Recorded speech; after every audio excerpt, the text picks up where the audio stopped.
The following episode is brought to you by Anchor. If you don't know what Anchor is, it's the easiest way to make a podcast.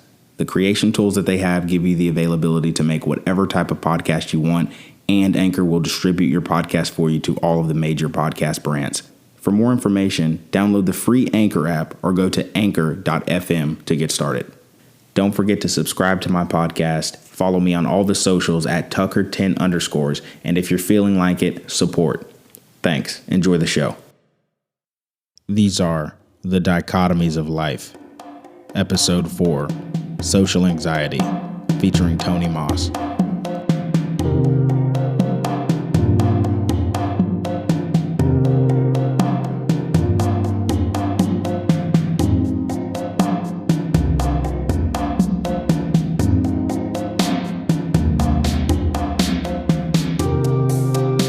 Good evening, everyone. Thank you for tuning into The Dichotomies of Life.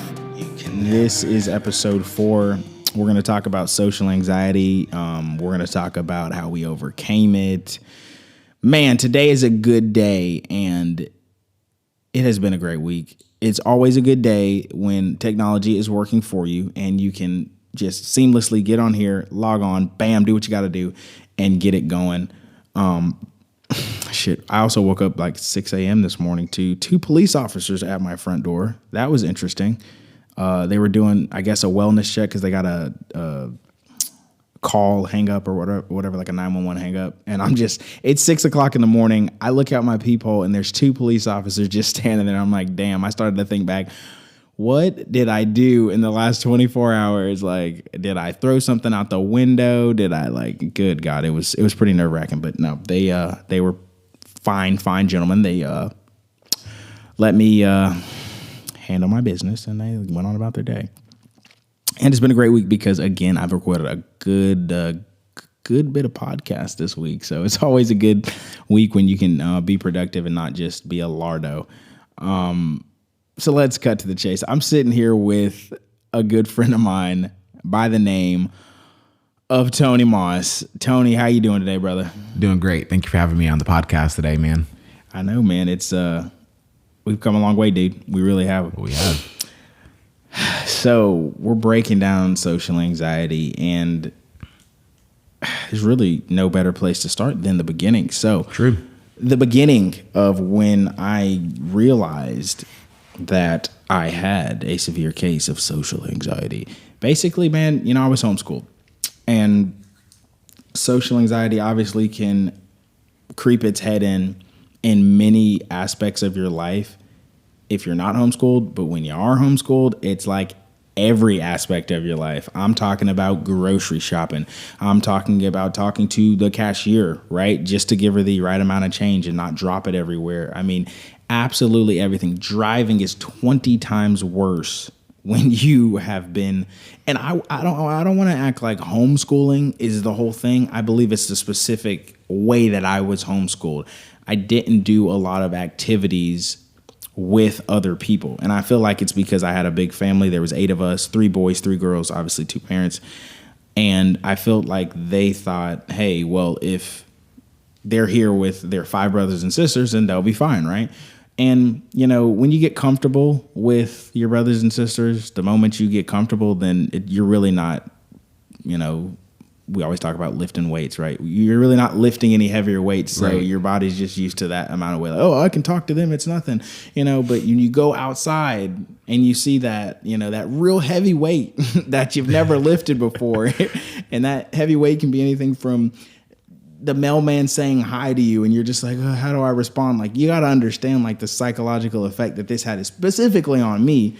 And the only reason I'm comfortable talking about it now is because I have made it to the other side. But I know there's more people out there that have dealt with this as well and are still dealing with it, which is why we're having this podcast to talk about the other side, how it does exist and how you can get there.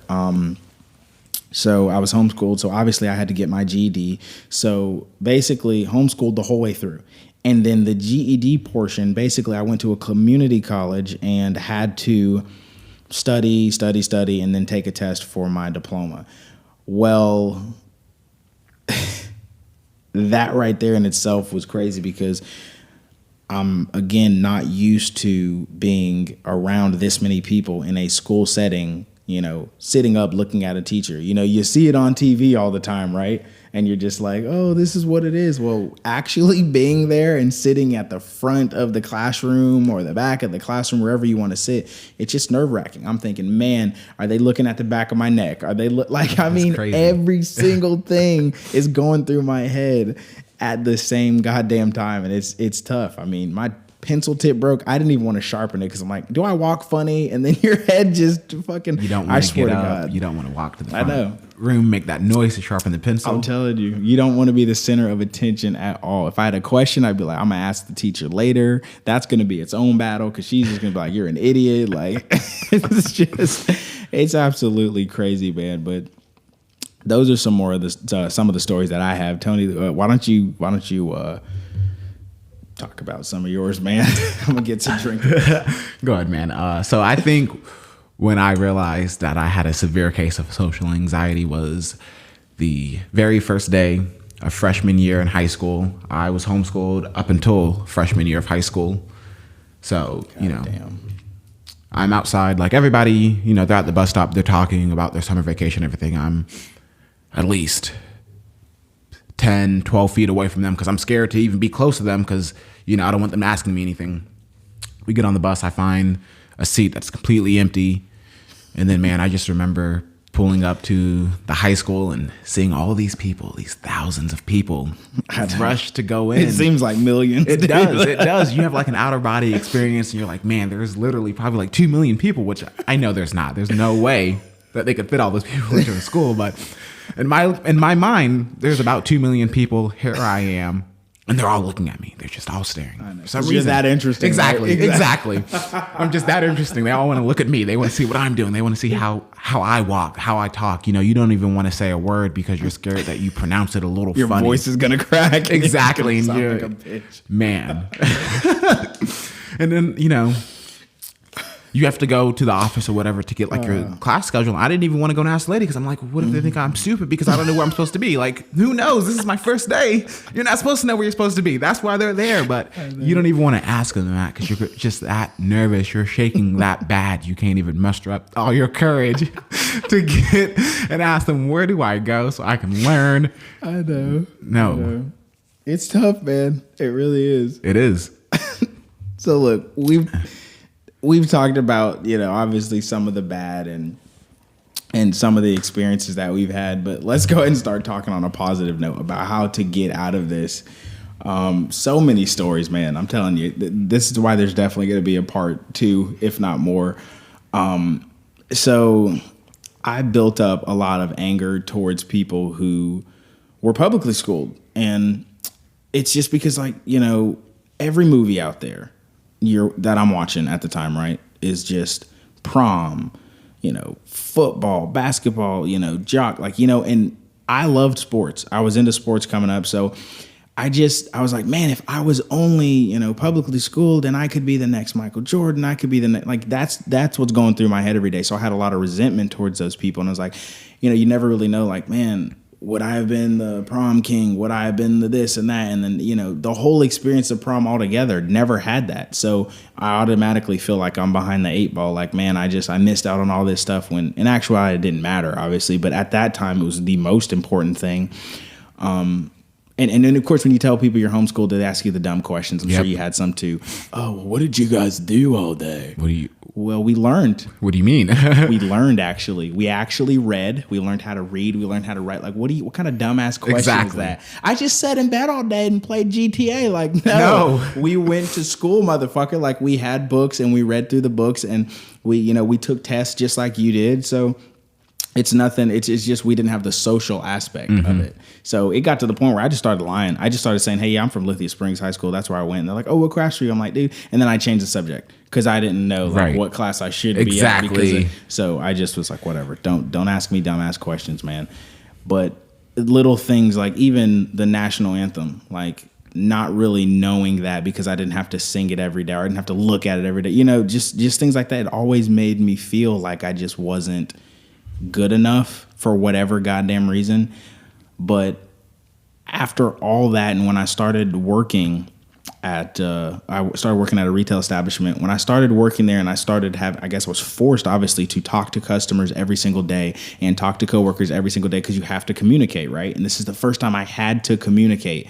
And it's nerve-wracking, but it's awesome at the same time because I just envision like this chicken pecking its way out of an egg, just a little bit of a shell comes off here, a little bit more comes out here, and I got my beak out so I can breathe. And then I realize it's not that bad. And then like my head comes out and I'm seeing myself grow in a way that I never thought that I would. I was a complete introvert. You know, I was always in my own head. I was always by myself. Like even with my brothers and sisters, you know, at a certain age, they stopped going outside and playing basketball and playing sports. And that's what I wanted to do. So I was out there by myself. Literally, I'd skateboard for 14 to 16 hours a day, literally doing nothing, skateboarding, playing baseball, throwing a football, like doing whatever. I was just out there. And so that's where, like I said, a lot of that, you know, anger built up because I was like, man, you know, I could be going off to college right now playing football and all this. Like, you know, your head Right. fills up with all these ideas of things that you could have been doing when in actuality you might have gone out there and broken your leg on the fucking first day. First day practice, no idea. ACL tears, just Yeah, done. You have no idea. So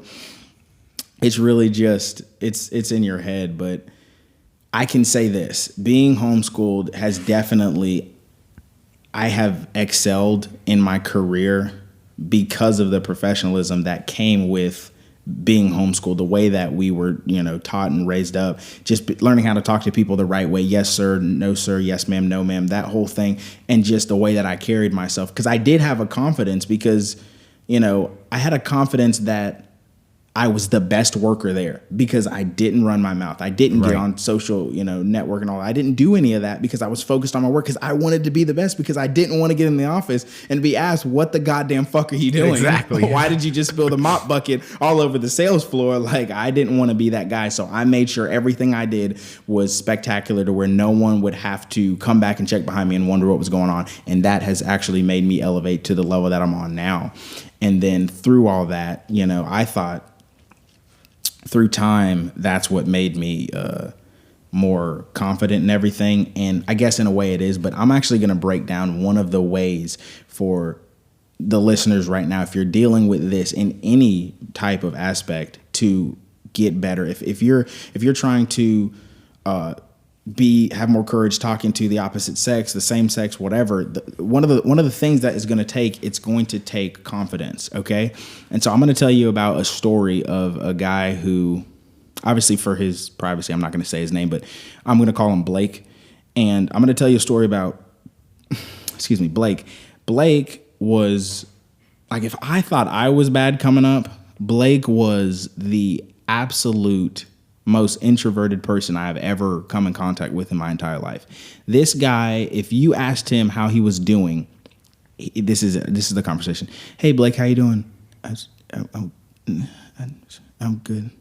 And I just have to pull in closer. Like, are you okay, dude? What's going on right now? Like, did you hear me talking to you? Right. He wouldn't even, you know, I knew where he was coming from, but you know, there's so many people that were making fun of this guy. And at the time I had obviously elevated to the management position, and Blake worked for me. And so I knew where Blake was coming from. And so I spent more time with him because of that. And I was a little more patient with him. Other people obviously were not, because, you know, they haven't gone through this, so they don't understand it. And so I'm dealing with him in a different way than they would. And I think that it's really what got me to understand this. As I'm talking to Blake, right, I'm having these conversations with him and I'm understanding, I'm being patient with him, but he never really turned that corner and had the confidence. But I'm going to tell y'all about when the light bulb went off for me.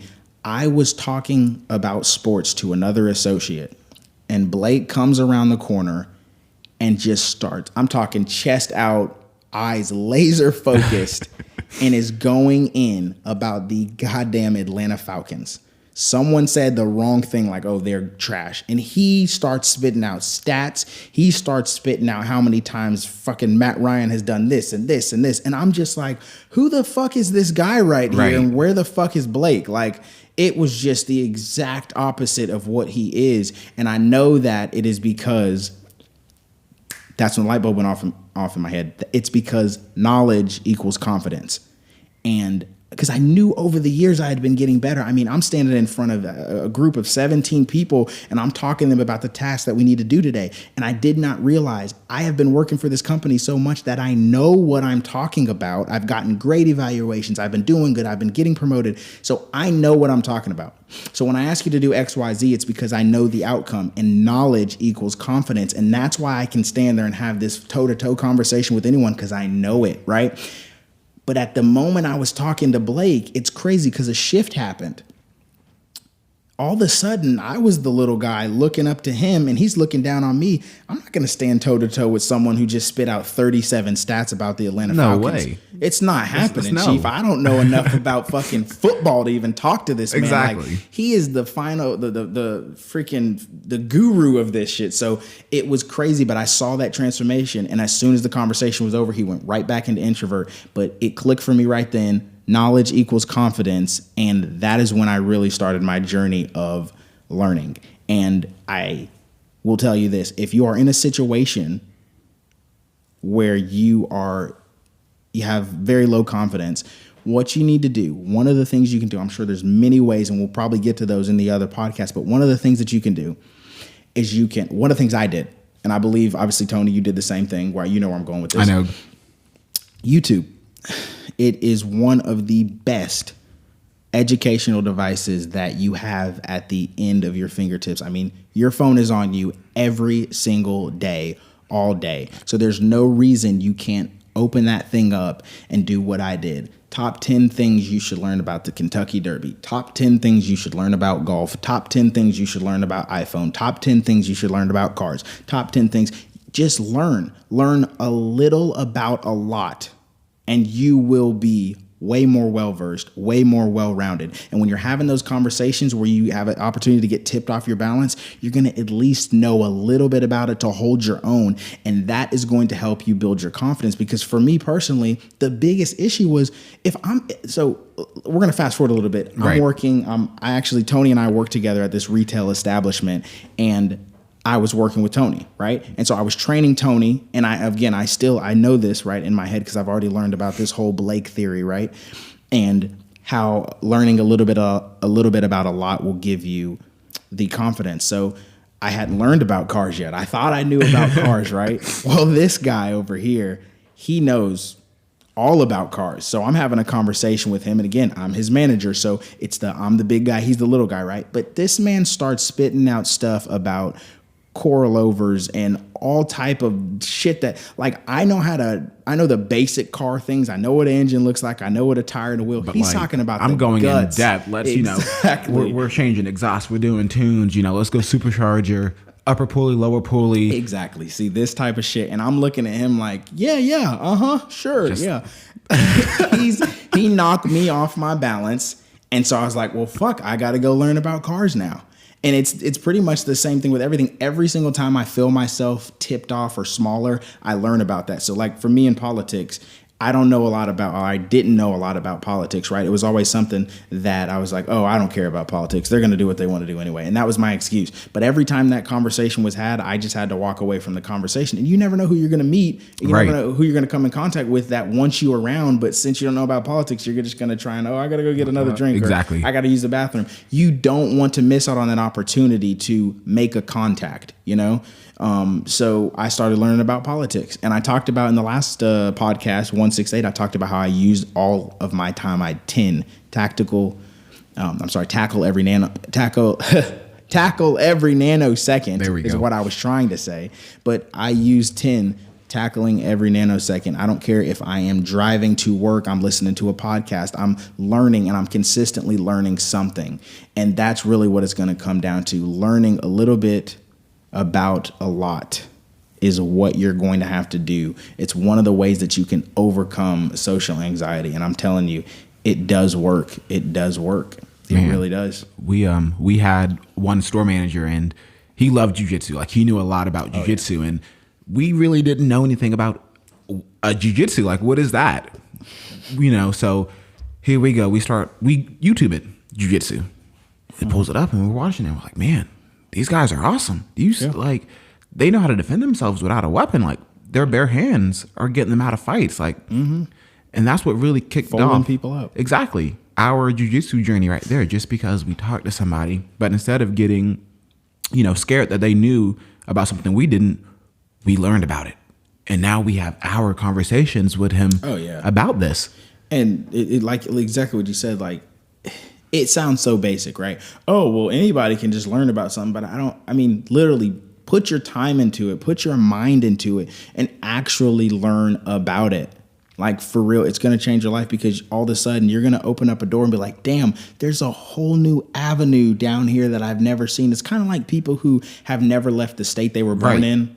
I mean, god damn, there's a whole fucking world out there. Can you imagine you've lived in a place your whole life, right? And you've never used the internet or whatever. Right. And then you finally use the internet. Do you understand, like, you're going to see the water in Fiji, how blue it is, how clear, like, you know what I mean? If you've never looked in any other direction, it's just like, you've got to be more well-rounded. You cannot be so closed-minded. And so even if it's not jiu-jitsu, even if it's golf, even if it's baking, even if it's reading a book, it doesn't matter. And, when we talk about being well-rounded and we talk about having the first steps of getting out of social anxiety, it starts with a mentor.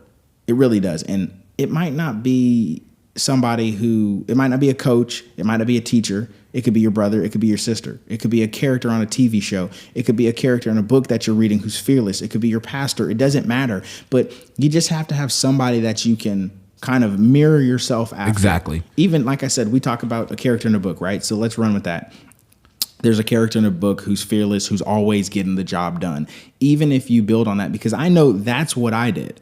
I watched a lot of TV, and I had the confidence. I tell you, I watched 24, one of my favorite shows, right? Jack Bauer. That motherfucker was just the guy. Right. And every single time I walked in the room, I was like, I just want to get everything done just like Jack. Exactly. I just want to get it done just like that. And it gave me confidence, and it helped me push myself out there. That might sound cheesy to some people, but you don't understand. When you're dealing with this, you need every ounce of fucking confidence you can to put yourself out there. I mean, talking to the opposite sex is 30 times harder when you are worried about the fucking 7 pimples on your face. Exactly. It's hard. And, I remember what kicked off my fitness journey.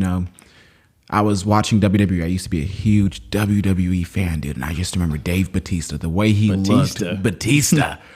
The way he looked. And, he was the motherfucking guy. He was the dude. He was Batista bombing everybody. Like, it didn't matter how big you were, nothing. And, the way he got on the stage and he could cut a promo in front of 80,000 people. Oh, yeah. Without shedding 1 ounce of scaredness, sweat, nothing, dude. And I remember I was like, I need to be like him.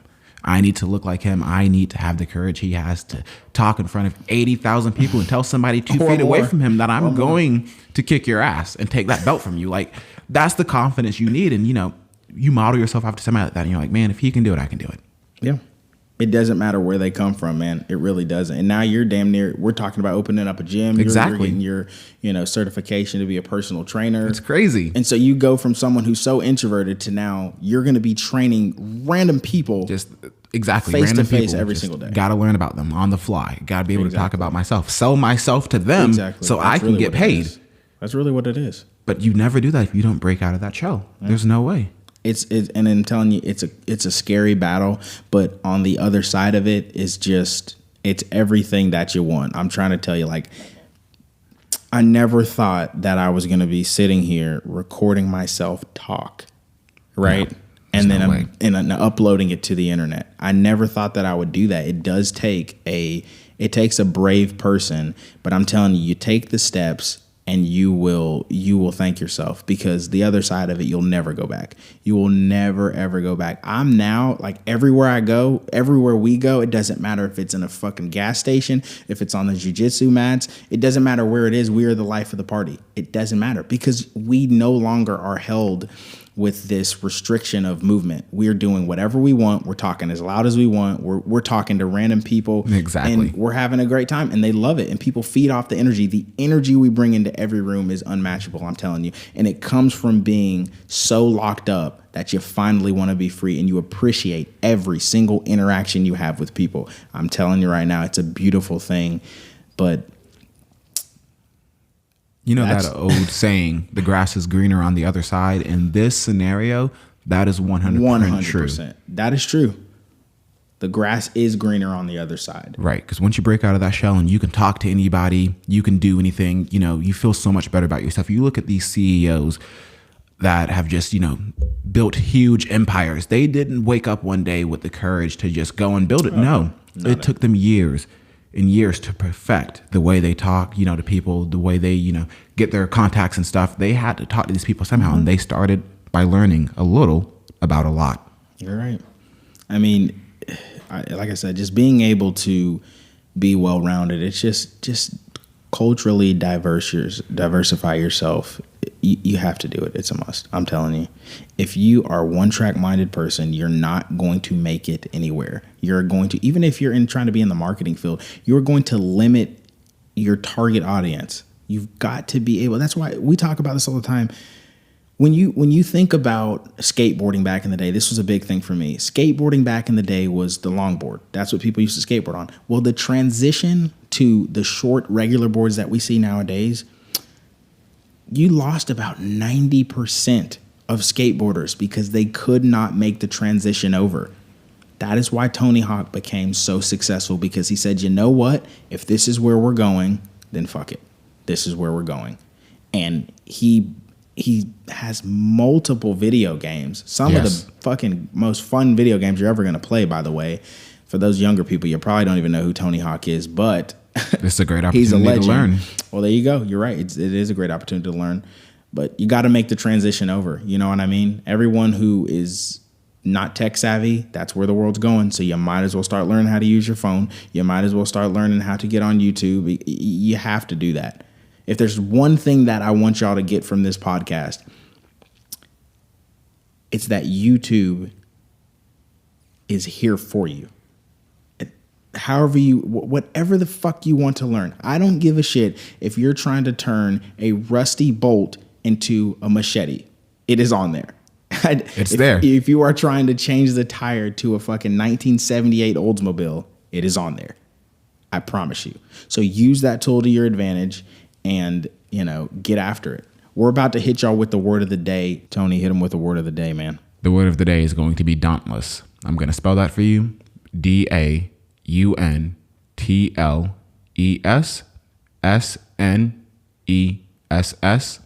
The definition of dauntless is a quality of spirit that enables you to face danger or pain without showing fear. Bam. So, everybody, dauntless. Get it in the mind. Use it in a conversation. We all gotta show a little bit of dauntless, right? We have to. Is that even the way you would use that? That is the way you would use that. Show a little bit of dauntless. Yeah. Okay. Well, guys, that's it. Thank you so much for tuning into the podcast today. We appreciate it. Tony, thanks for coming on, man. Thanks I appreciate for having it. Me, man. I know, man. This is part one, man. There's gonna be probably at least 2 to 3 more. It's a subject that's really close to us, I'm sure, and we can talk about it all day. So everybody out there, do your thing. Follow Tony on all of the social medias at It's Just a Lift. He's got a bunch of awesome content. He's got a show that we're working on producing actually right now. Yeah, man. It's going to be great, guys. It is. Follow me on all of the social medias at Tucker10_. Thank you for listening.